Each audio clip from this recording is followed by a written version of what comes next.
tierras a las cooperativas agrícolas y autorizó pequeños negocios privados, especialmente restaurantes o paladares. A mediados de los 90, cuando ya resultaba socialmente insostenible que los cubanos tuvieran prohibidos los dólares, Castro dio otro golpe de timón e impuso la dolarización.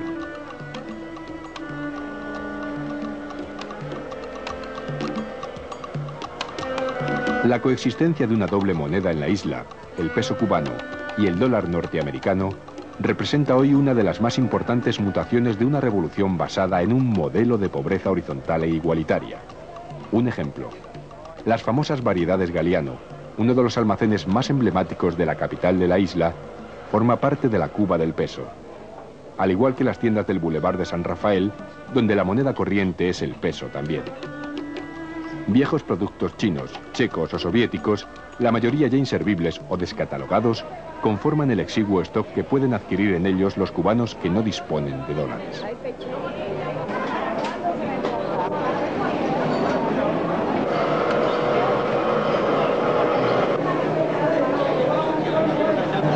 Los que reciben remesas de dólares de sus familiares del exilio, o aquellos cubanos que obtienen propinas o incentivos en divisas por trabajar en hoteles o áreas turísticas, tienen otra Cuba totalmente distinta a su disposición.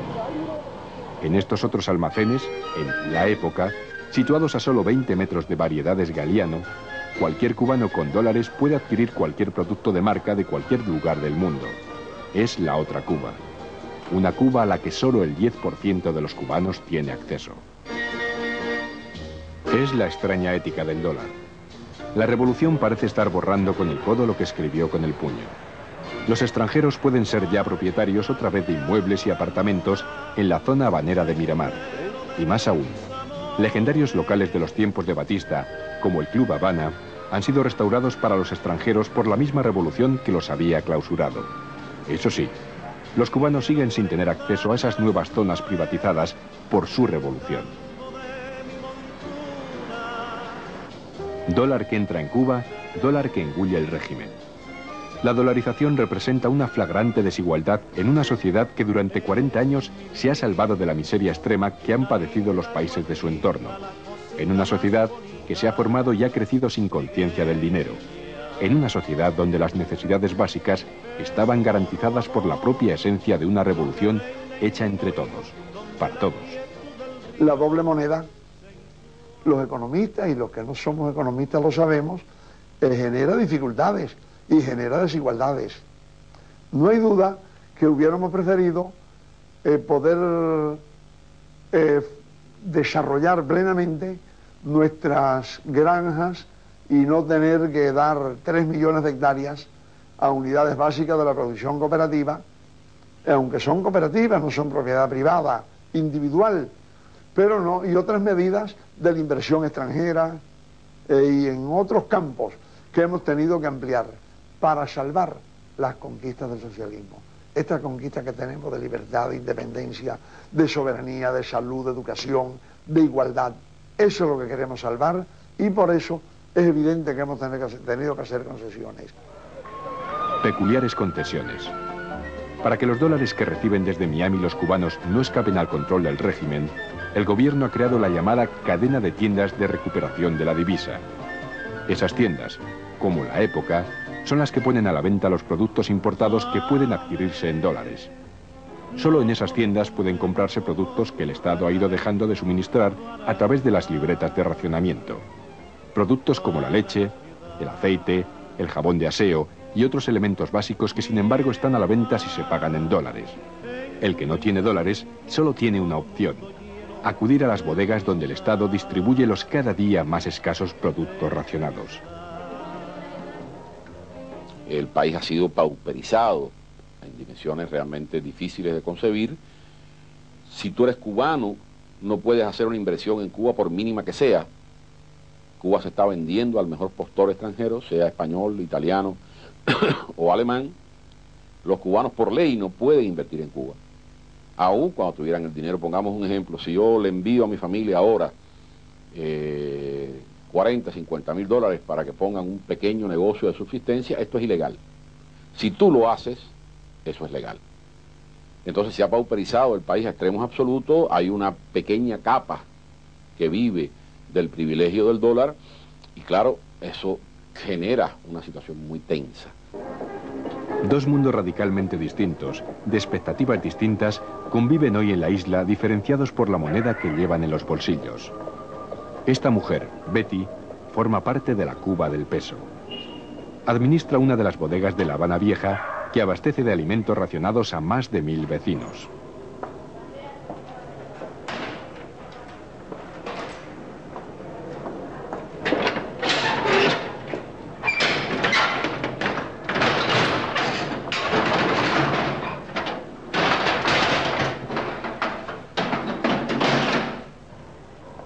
Ramoncito, ¿me ayuda a subir la puerta?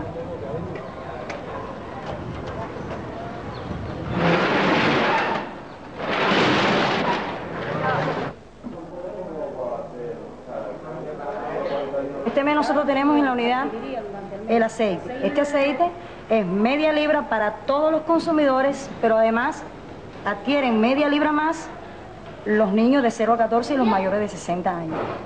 Yo pudiera mostrarle algunos de los productos que aquí estamos distribuyendo este mes, que no todos los meses es la misma, eso depende de la distribución que haya en el almacén mayorista. Mira, Betty, por favor, yo deseo que me dejes el café, que es lo único que deseo consumir en el día de hoy. ¿Cómo amaneciste? Bien. ¿Cómo te sientes? Bien.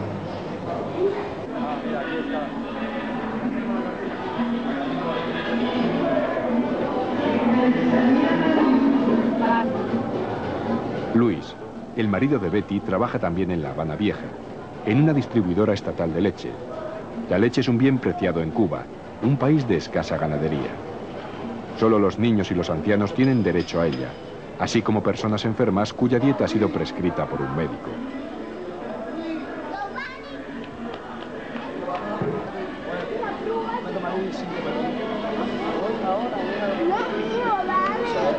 Luis y Betty, como el resto de la Cuba del peso, viven con un salario conjunto de 400 pesos al mes, 20 dólares, unas 3000 pesetas en una habitación de apenas 10 metros cuadrados. Esta es nuestra pequeña casa que modestamente nosotros mantenemos durante todo el mes de acuerdo al salario que nosotros devengamos entre mi esposo y yo, que quincenalmente él tiene un ingreso de 94 pesos y yo de 106 pesos, o sea que casi son 200 pesos quincenales. Perdón, este ingreso, bueno, hay que distribuirlo para el gasto de la electricidad, que no pasa de los 30 pesos, y no tenemos que pagar el agua, porque en este caso, aquí en este solar, como ustedes pueden ver, no hay agua dentro de las habitaciones.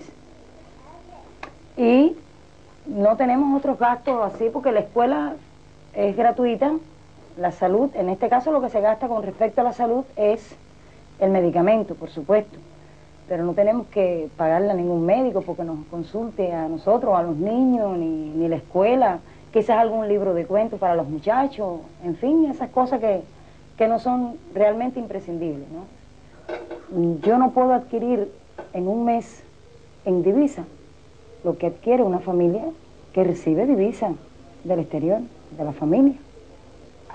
Yo tengo que de mi salario y del de mi esposo planificarme y comprar los dólares,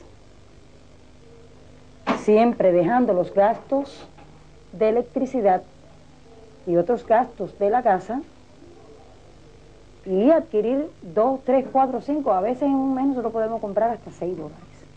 Tú no puedes comparar una familia que recibe divisa cada cierto tiempo, una vez, 2 veces, 3 veces, 4, 5, hay quien recibe hasta 6 veces al año, con una como nosotros, por ejemplo, que no recibimos ninguna. Tú lo estás viendo aquí. Mira esto. Ahora, si tuviera la amabilidad de visitar una casa de esa, te daría cuenta que son cosas completamente diferentes. Una casa en dólares, otro mundo dentro de la misma isla. Enrique y Daisy, este joven matrimonio cubano, vive en la Cuba del dólar. Cuando el gobierno de Castro autorizó una cierta actividad empresarial privada en la isla, ellos montaron un restaurante, Una Paladar, como llaman en Cuba a los casi 200 establecimientos similares que hoy funcionan en el país. Lugares para diplomáticos, empresarios extranjeros y turistas, gestionados por cubanos, donde la única moneda de uso legal es el dólar.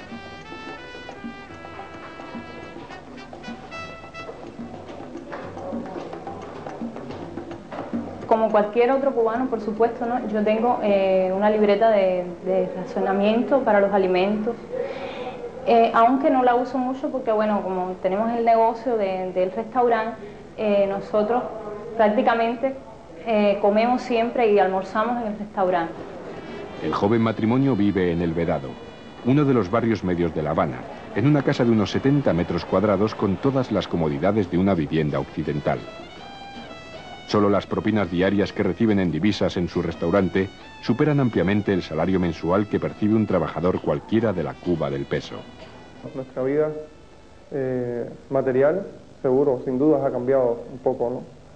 Desde antes, cuando trabajábamos, tanto ella como yo, trabajamos de manera oficial y, bueno, sí, realmente tener un negocio, trabajar de forma privada en Cuba, es quizás más,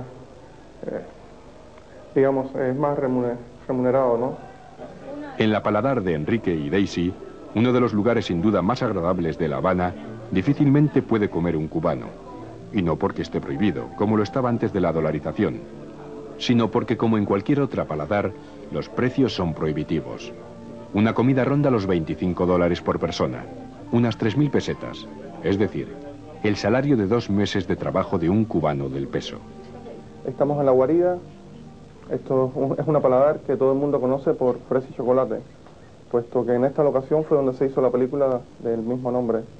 Hemos visto que el fruto de nuestro trabajo ha sido compensado por la aceptación que tenemos por nuestros clientes, por lo que es lo que sentimos siempre, cada noche cuando terminamos.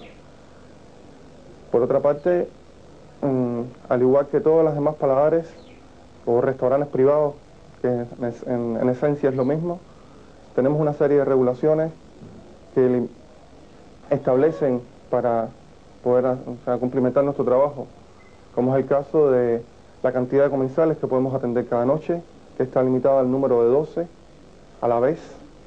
Por otra parte, pagamos impuestos, al igual que cualquier otra persona, cualquier otro negocio en cualquier parte del mundo. Tenemos un impuesto mensual que lo pagamos cuando a un plazo establecido. Tenemos un impuesto progresivo a fin de año que está en correspondencia con las ganancias que tiene, en este caso, el restaurante. Eso se lleva a través de un control semanal de ingresos, que es lo que al final del año dará, bueno, la tasa que nosotros debemos pagar.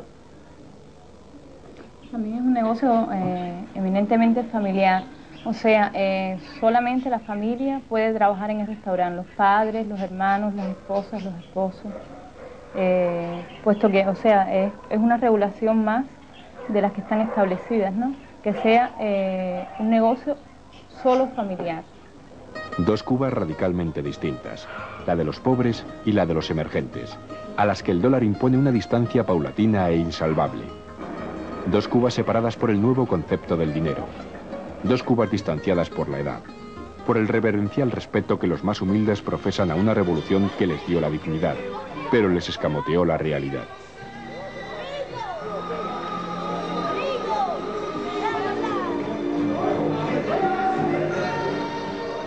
Me gustaría invitar a mi mujer a un viaje al extranjero. Cualquier país capitalista. Francia, Inglaterra, Japón, España. Cualquiera de ellos. Porque me gustaría que ella compare. En otros países capitalistas, ella podrá ver que el que tiene, tiene. Y el que tiene, vive. Que no tiene, no vive. Y eso es una realidad que estoy convencido de ella. Nosotros no queremos aquí un sistema capitalista. Te lo digo con toda franqueza. Queremos un sistema socialista, pero con dignidad, con fuerza, con moral, sin que no se pueda señalar con el dedo ese sistema. Y en estos momentos se está señalando, porque evidentemente hay cosas que están mal hechas. Eso no lo podemos negar. Ese sería el peor de los absurdos, negar eso. Hay cosas muy mal. Es imposible que productos de tanta necesidad en el hogar tú no la tengas en una tienda, que esté a disposición del Estado y que la encuentres en divisa. Te hablo del papel sanitario, te hablo de la frazada de piso, te hablo de las sábanas, te hablo de las fundas para las almohadas, te estoy hablando de los platos, de los cubiertos, de las mismas cazuelas. Claro, hombre, como dicen. Independientemente de todas las dificultades, soy muy orgullosa de ser cubana, porque tengo dignidad, porque tengo vergüenza, porque tengo moral. Porque eso me lo ha enseñado este país. Y por el lucho.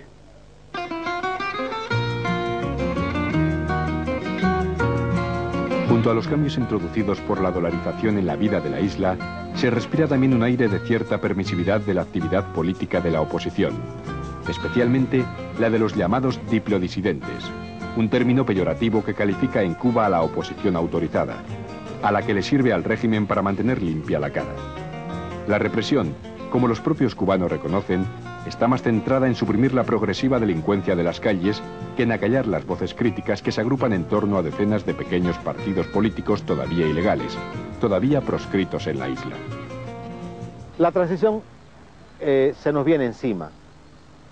Es inquietante para nosotros el cómo será esa transición y cuándo será. Por esto, lo más racional, desde mi punto de vista, es comenzar cuanto antes el proceso de reformas y apoyar a un gobierno con el cual yo no simpatizo para nada, para que inicie ese proceso de reforma. Sería el escenario de menor costo humano, y ese criterio para nosotros es esencial. Yo me doy cuenta que la idea no es atractiva para mucha gente en nuestro exilio en Miami, por ejemplo, o mucha gente también en Cuba, pero nosotros tomamos en cuenta el criterio de costo humano y por ahí nos guiamos. Elizardo Sánchez, que pasó 8 años preso en las cárceles de alta seguridad de Cuba, es uno de los opositores históricos a Castro y representa hoy al ala más moderada de la llamada disidencia interna. Junto a Gutiérrez Menollo en Miami y a Gustavo Arcos en el interior de la isla, Elizardo Sánchez también defiende un cambio dirigido por el propio Castro. Ahora mismo, algunos de nosotros, hay un sector en la resistencia interna que está proponiendo que el propio gobierno de la República y el presidente Fidel Castro encabecen un proceso de reformas democráticas graduales. Pero es el caso que lamentablemente nuestro gobierno no está mostrando ninguna señal indicativa de que quiera tomar el camino de las reformas, sino de todo lo contrario. El régimen se resiste a hablar de cambio. Prefiere hablar de continuismo. Reformistas como Roberto Robaina, exministro de Exteriores y delfín de Fidel Castro, han sido borrados de la escena. Otro más continuista, Carlos Laje, número 2 del aparato y autor intelectual del controvertido proceso de reformas económicas que vive la isla, se postula como eventual candidato para tomar el relevo.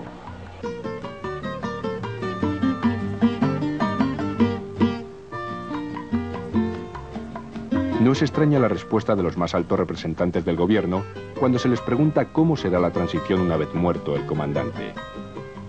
Creemos que estamos formando y hemos formado una joven generación que hoy ostenta importantes cargos, la mayor parte de los secretarios del partido en las provincias, muchos de nuestros ministros, Laje, el vicepresidente del Consejo de Ministros, Robaina, el ministro de Justicia, y así puedo mencionar más de la mitad del Consejo de Ministros, son de la joven generación. Los señuelos de cambio son una forma más de ganar tiempo, a juicio de opositores internos aún más radicales. Coinciden, eso sí, en que la transición no puede hacerse sin Fidel, pero que nada cambiará realmente mientras las libertades esenciales continúen cercenadas y la liberación de los presos políticos sea la moneda de cambio con la que el régimen paga las visitas a la isla de las personalidades internacionales relevantes. Estamos conscientes de que inevitablemente Cuba va a tener que marchar hacia un sistema democrático. El proceso mundial de democratización, de búsqueda de libertades, tanto en lo económico, en lo político, social, es algo irreversible que vincula a todos los países. Y estamos convencidos que Cuba no podrá seguir siendo la excepción totalitaria en este continente y en el mundo. Trabajamos para eso. Nuestro propósito es que esa transición sea pacífica. Amamos a nuestro pueblo y no queremos que haya costos de sangre ni de traumatismo que pueda dejar secuelas en un futuro de Cuba. Apostamos por la reconciliación, pero eso no depende solamente de nosotros.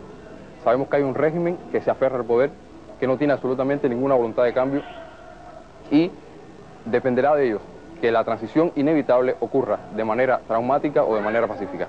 Hay una frase de un cantautor oficial de los que hacen la trova autorizada en Cuba, con mucho talento pero oficial, que dice que sería preferible hundirnos en el mar antes que renunciar a la gloria que se ha vivido. Eso es signo de cómo se oprime al pueblo cubano. Primero está la gloria de sus dirigentes y después la vida del pueblo. Nosotros decimos primero el pueblo. No nos podemos poner de acuerdo sobre el pasado, pero tenemos que ponernos de acuerdo sobre el futuro. Conservar todo lo positivo, pero primero la libertad. Muchos son en Cuba los que consideran que esa libertad legal de acción política de la que carece la oposición está íntimamente vinculada a una libertad de expresión que desapareció en los primeros años de la revolución.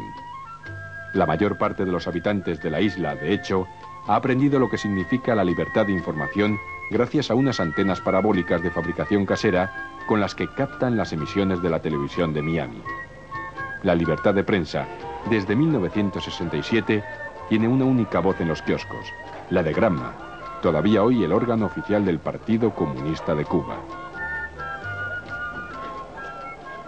A la gran devastación material, este es un país materialmente devastado, lo peor me parece que es la devastación espiritual, la destrucción espiritual de la sociedad.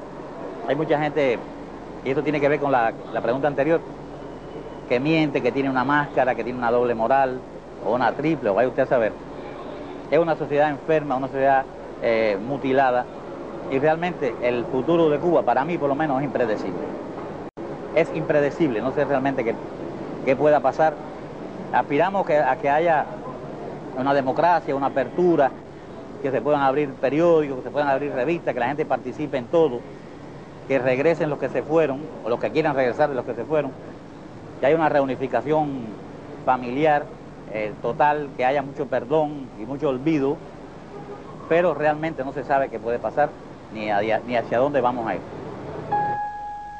En la ciudad de Pinar del Río, al occidente de la isla, la Iglesia Católica ha tomado por su cuenta las riendas de la transición. En torno al arzobispado han surgido publicaciones más o menos toleradas y están en marcha talleres de debate político que reúnen periódicamente a los denominados diplodisidentes, a los representantes de la oposición. Hace unos meses, la revista del arzobispado de Pinar del Río fue severamente reprendida por el gobierno de Castro por cuestionar el sistema educativo cubano, uno de los logros de los que más ha alardeado la revolución. En Cuba, decía el texto eclesiástico, se han hecho grandes esfuerzos para que la instrucción pública llegue a todos. Y añadía, el problema aquí es otro. Los cubanos no podemos elegir el enfoque filosófico, los métodos pedagógicos, la orientación religiosa ni el tipo de escuela que queremos para nuestros hijos. A cambio de la masividad, hemos abandonado la responsabilidad personal de educar.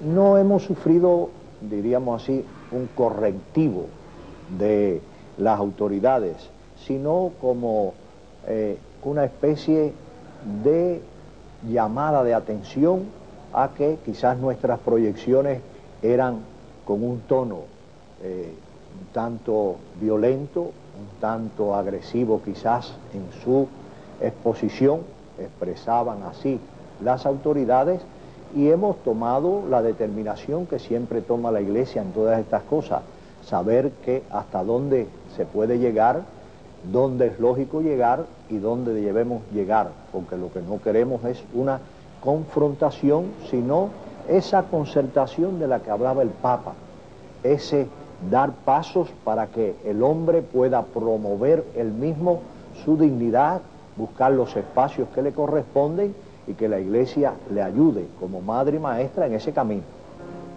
La visita del Papa en 1998 fue un claro llamamiento a la unidad de los cristianos de Cuba. Marcó un antes y un después en el papel que la Iglesia Católica puede desempeñar ante una eventual transición política en la isla.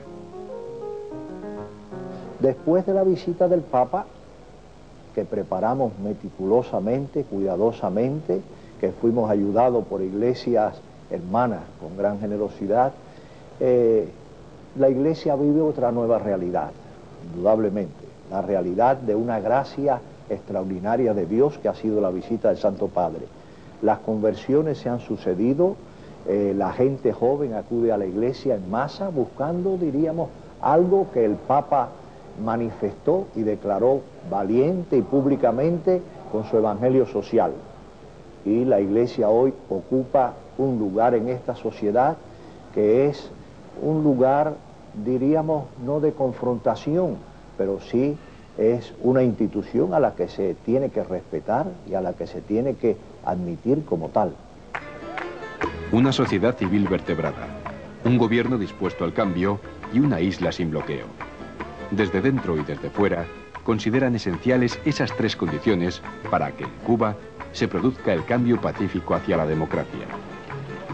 Ningún cubano creo que alberga duda que el caso de no haber existido el bloqueo económico contra nuestro país, pues nuestros resultados hubieran sido considerablemente superiores y la solidez económica del país sería considerablemente superior. Al tiempo que la sociedad cubana da pasos cada día más atrevidos para tejer una estructura que promueva y facilite ese cambio, la administración Clinton parece convencida de que el levantamiento del bloqueo sería la medida más efectiva para dejar sin argumentos al régimen de Castro. Porque el bloqueo, todavía hoy, es la coartada política innegable de la que se ha valido Castro para afianzarse en el poder durante 4 décadas. Pero también una de las medidas que se han demostrado más injustas e ineficaces de cuantas Estados Unidos ha tomado contra Cuba. El bloqueo llega hasta determinar que un barco de cualquier bandera que toque puerto cubano tiene que esperar 6 meses para tocar un puerto de los Estados Unidos. El bloqueo llega hasta determinar que ninguna transacción que se haga hacia el exterior de Cuba puede ser en dólares de los Estados Unidos. Tiene que ser en otra moneda. Y aquel que será olvidado ha pagado con el decomiso de su dinero en esa transacción. Creo que es un motivo más para estar deseoso de que se acabe de implantar el euro y que tenga todo el éxito del mundo, para tener otra moneda fuerte también en la cual hacer nuestras operaciones. El bloqueo llega a imposibilitar que determinados avances tecnológicos que pueden ser tan sensibles como en la medicina o en los equipamientos médicos lleguen al país. Y llega a determinar también que para obtener determinados recursos haya que utilizar muchas vías y por lo tanto se encarezcan el valor de esos recursos o que haya que adquirir productos en mercados muy distantes cuando lo natural sería adquirirlos en mercados mucho más próximos. O que hoy recibamos en Cuba 1.400.000 turistas y no puedan venir como resultado del bloqueo los ciudadanos de los Estados Unidos, que a su vez también están bloqueados en su libertad de venir a Cuba.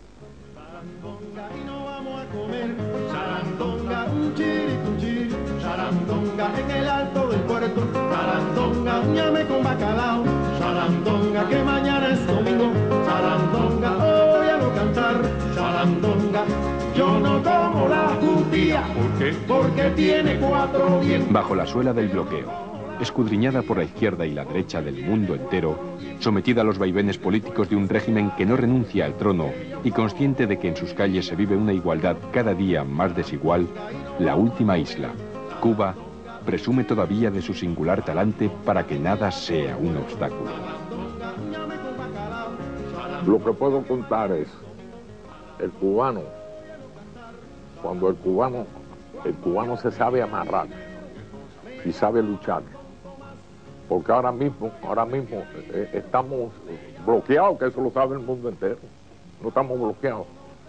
¿Y acaso no hay 11 millones de cubanos y nos estamos llevando bien, sin problema?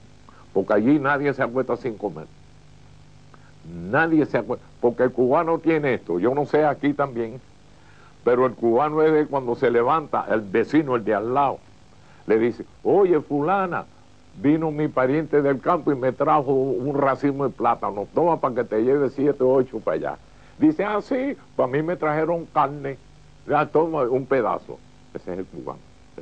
Por eso, no hay cubano que se acueste sin comer, así, hambre, no. Porque el cubano se llevan bien. Por eso es difícil, es un pueblo muy comprensible y se llevan bien.